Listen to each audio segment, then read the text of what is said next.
Welcome to this episode of The Martial Truth, Sport versus Self-Defense. This to me is a pretty important topic for the direction that modern martial arts have gone in, especially in the 20th and now the 21st century.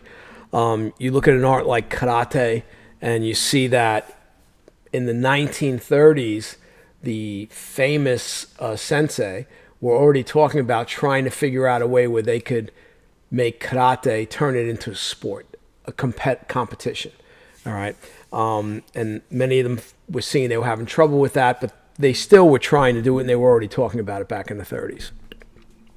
So what's the difference between sport and self-defense? So when you're training for self-defense, there should be no competitive aspect. And what I mean by that is when I'm training with my partner, we both have a goal of becoming proficient in being able to use our martial arts for real if we're attacked.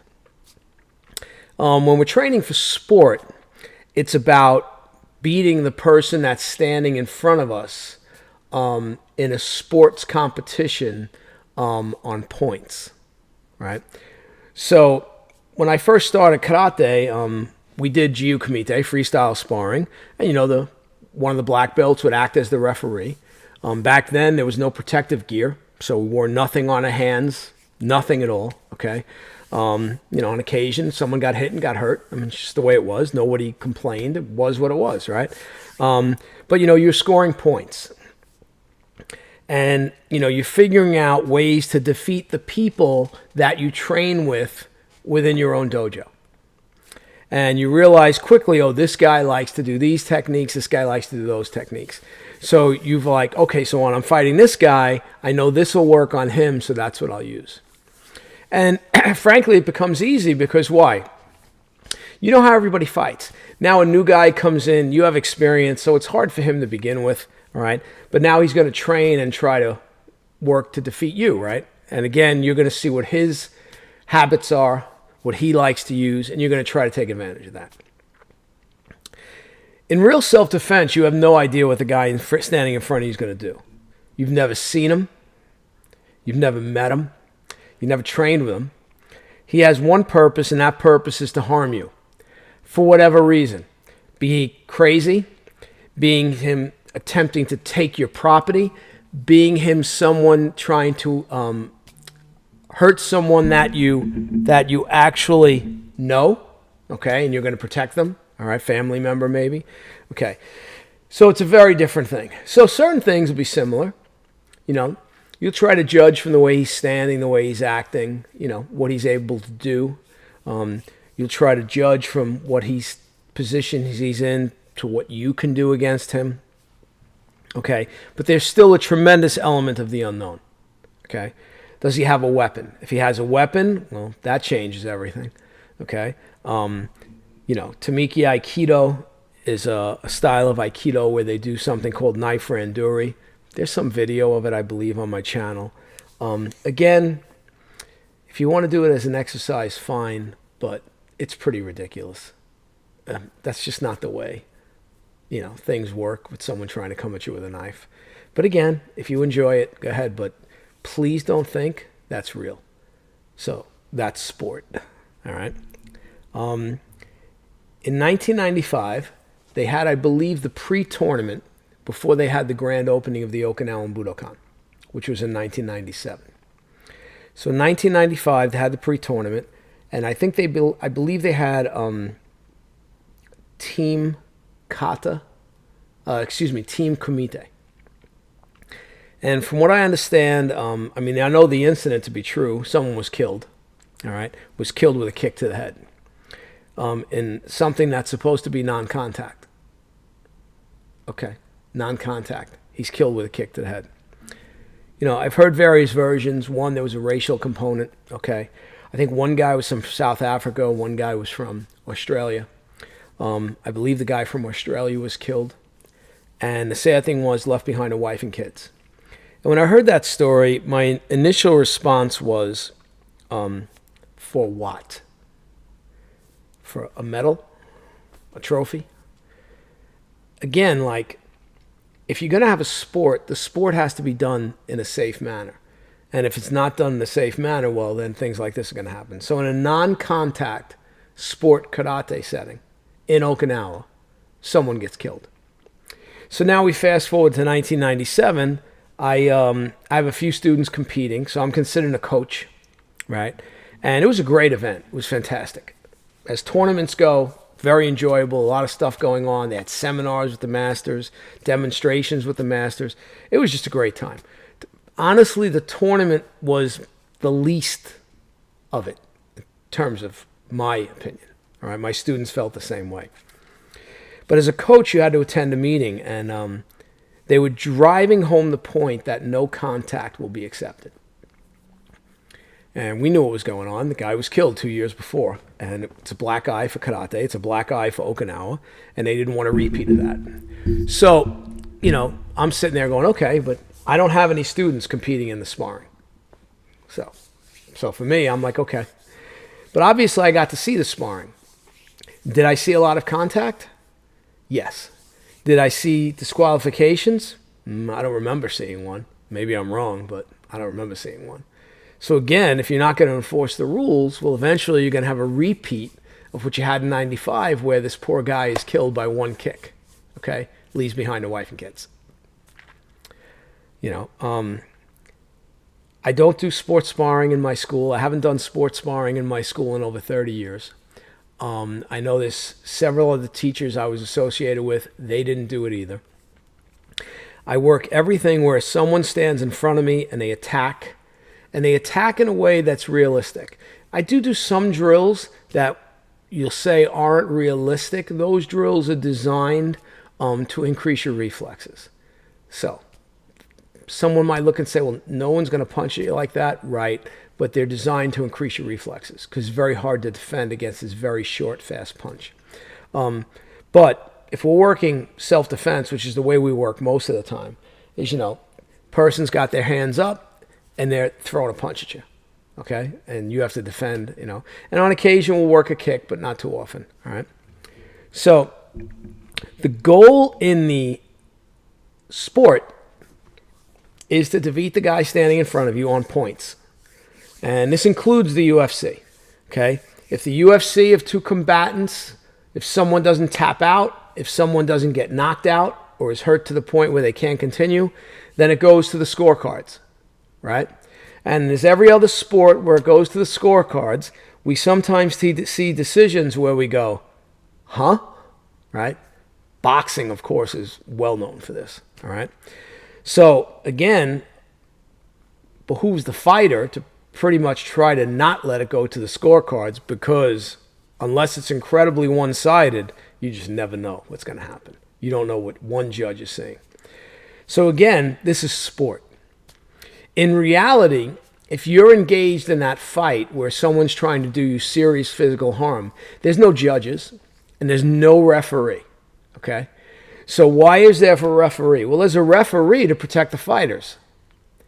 So in judo, we have a referee. Why? Well, what if the guy's choking the guy? You'll see referees in Japan get on the floor. They're looking under. They're seeing if the guy's being choked and if he's passed out, okay? It happens. Guy passes out, the ref may not realize it right away. That gets very dangerous, right? We all know you hold a choke too long, no coming back. So it's incumbent upon the referee to be able to see that and stop it. That's why he's there. The guy gets you in a choke out there, and he's got you in a choke, and he's a criminal or he's a bad guy looking to do you harm. There's no referee going to pull him off you.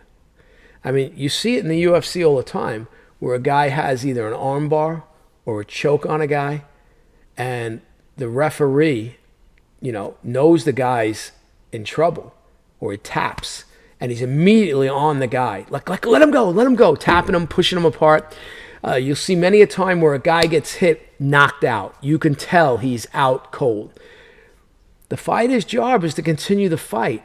So the guy that hit him, he charges across and looks to jump on him and pound. And what does the ref do? The ref is flying across. You'll see sometimes they actually tackle the fighter to prevent him from causing further injury to the guy he's already knocked out. There's no referee. So in the hundreds of times I had to defend myself for real, whether it be on a subway platform at 4 o'clock in the morning, stairs, up on the street, wherever it was when I was a police officer. There was no referee to jump in and stop it if something bad was happening to me. It was me, totally me. I had to stop the person that was trying to do me harm. This is a huge difference between sport and self-defense.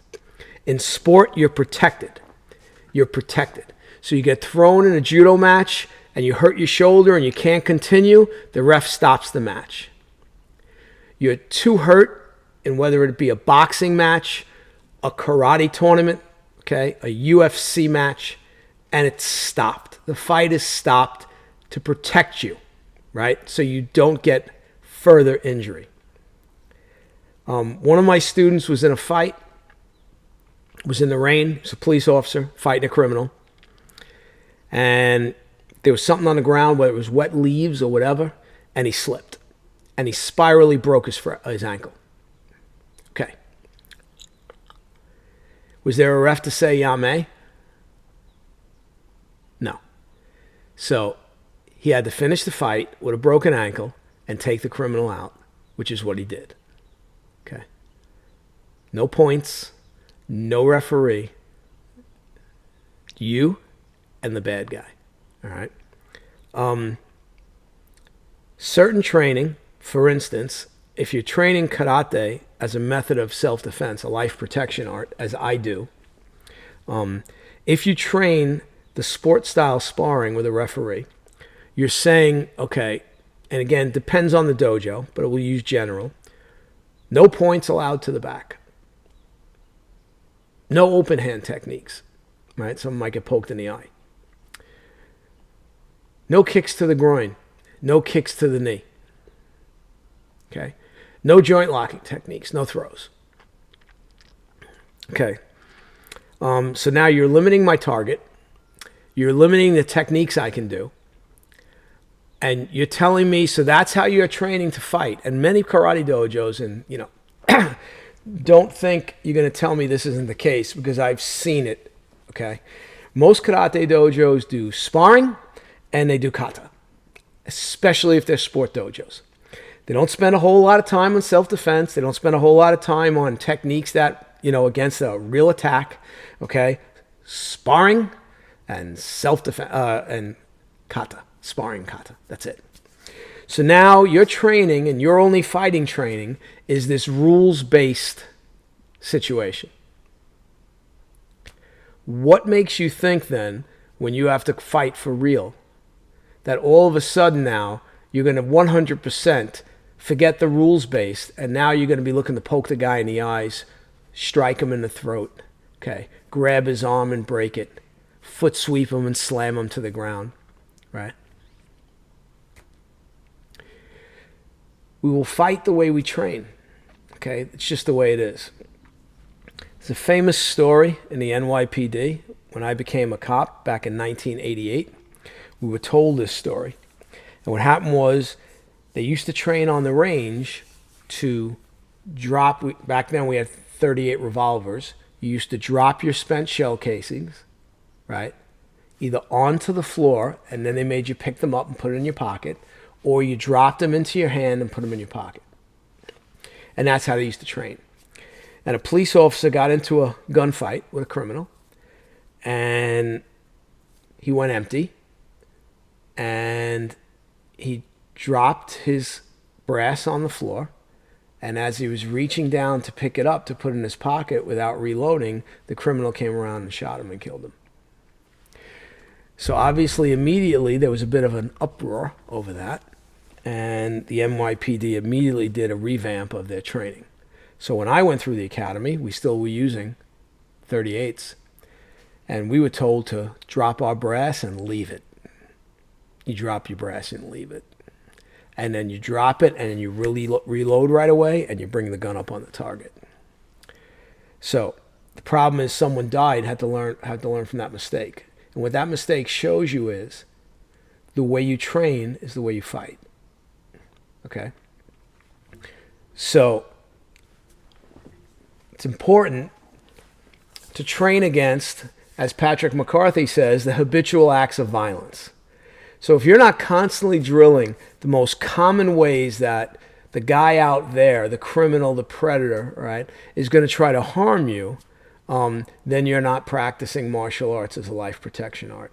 And I don't want to leave my Chinese martial arts friends out of this. Okay?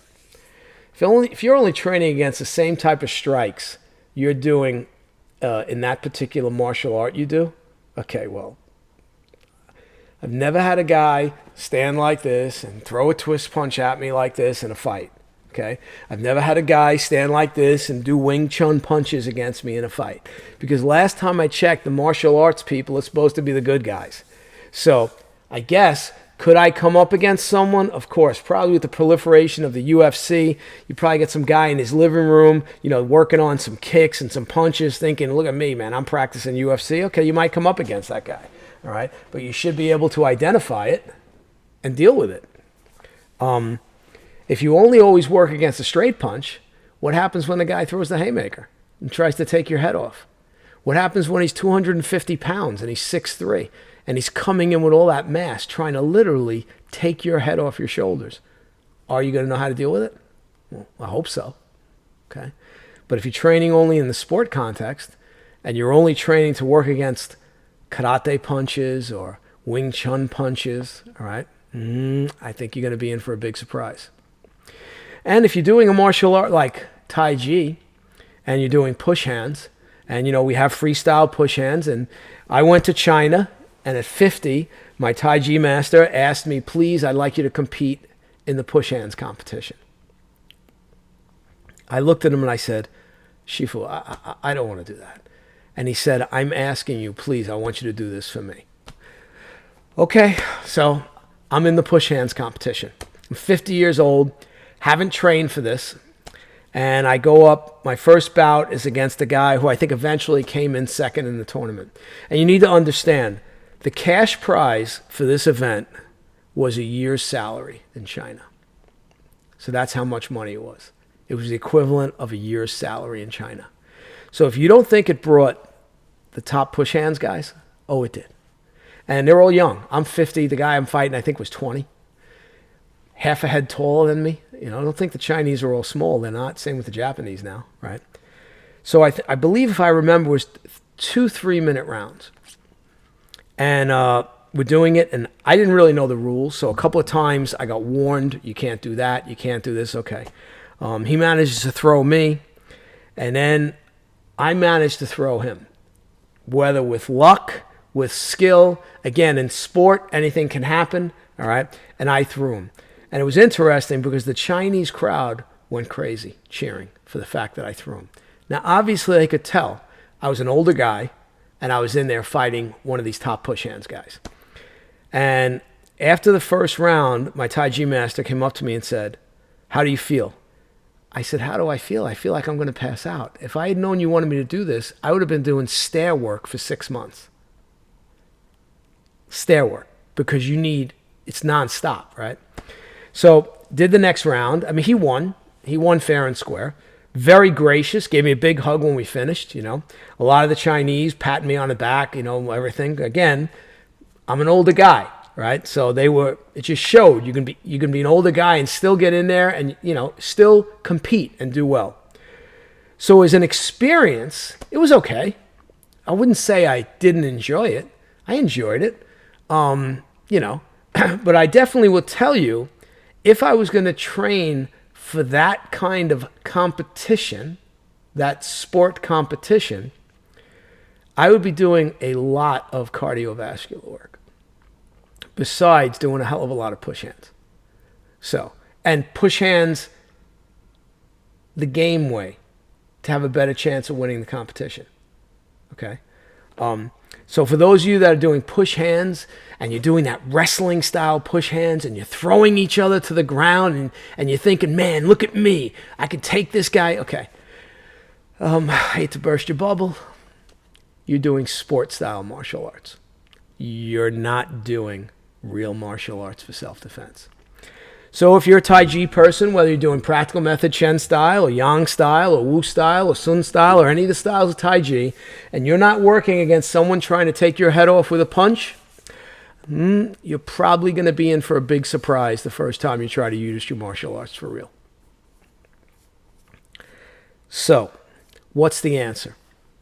I have no trouble with people that want to do it for sport. I have no trouble with it whatsoever. And I do freestyle Jiu Kumite, sports style sparring, in my kids' class. Why? Because modern kids, they're not as aggressive as my generation was. Especially boys, they're constantly being told in school. They don't have recess anymore where they can burn off energy. They don't have real gym classes anymore where they can burn off energy. They're constantly being told in school, sit still, don't move, blah, blah, blah. It's not in a boy's nature to do that. So what I do is I do sports sparring for the kids, and I do it to develop their fighting spirit, to really develop their fighting spirit. That's what I'm looking to do. So I do it in that context. Once they get to the adult class, when they see the real training, I've never had a kid that went into the adult class and ever asked me, Sensei, why don't we do freestyle sparring? Why don't we do the sports style sparring in the adult class? Never. And I've had probably 30, 40, 50 kids go from the kids class to the adult class, and not one has ever asked it.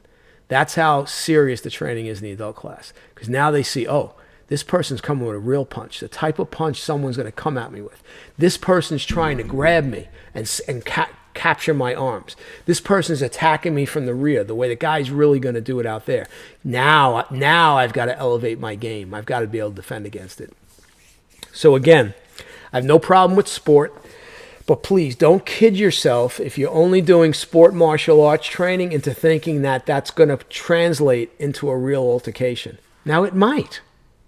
Listen, let's not kid each other. If you're still working a heavy bag, punching a makiwara, right? You're mixing it up with another guy.